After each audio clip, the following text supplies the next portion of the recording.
কাম আৰম্ভ হোৱা আজি 1.5 বছৰমানে হ'ল। এতিয়া আমি শুনিছোঁ নতুনকৈ যে 1 মাহমানত হয়তো শুভ আৰম্ভণি হ'ব আৰু হয়তো ইলেকশ্যনৰ পিছতে গোটেই অফিচিয়েল কাম কাজ ইয়াতে ষ্টাৰ্ট হৈ যাব।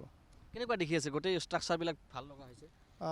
খুব ধুনীয়া আৰু ইয়াৰে ইণ্টিগ্ৰেটেড ডিচি অফিচ আমি শুনিছোঁ 7টাকৈ ব্ৰাঞ্চ থাকিব। দেখাত বিল্ডিংটো খুব ধুনীয়া হৈছে, নতুনত্ব আহিছে আৰু আমি গাঁওবাসী খুব সুখী। এইখন পঞ্চায়তৰ আমাৰ কাষতে ইঞ্জিনিয়াৰিং কলেজ পালোঁ আমি, ডিচি অফিচটো হৈ আছে।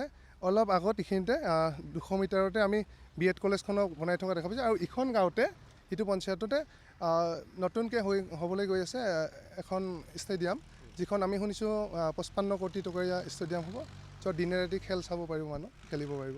মানে ডেভেলপমেণ্ট পূৰা হৈছে। হয়, সেইটোতো মানিব লাগিব যে ডেভেলপমেণ্ট হৈছে আৰু এটা নতুনত্ব আহিছে। কি হ'ল, ডেভেলপমেণ্টটো এনেকৈ নহয় যেনি তেনি গৈছে, এনেকৈ নহয়, খুব ভাল চিন্তাধাৰাই কৰিছে, গতিকে আমি সুখী। আৰু ইয়াতে আমি দেখিছোঁ পাৰ্কিঙৰ ফেচিলিটি আছে আৰু আমি গ্ৰাছ দেখিছোঁ, ধুনীয়া ধুনীয়া আটক ধুনীয়াকৈ সজাই থকা হৈছে কিছুমান বস্তু।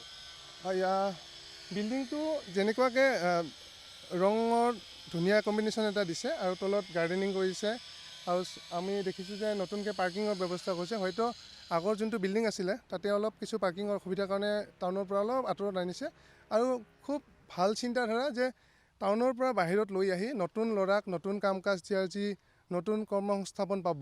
ইয়াতে আগত আপোনালোকে দেখা পাইছে যে কোনো দোকান নাই, যাৰ কাৰণে এতিয়া ধৰক নতুন ল'ৰা এজনে জেৰক্সৰ দোকানে হওক, পাণ দোকান হওক বা চাহ ভাতৰ দোকান এটা দি কৰ্মসংস্থাপনৰ সুবিধা হ'ব, গতিকে আমি আনন্দিত।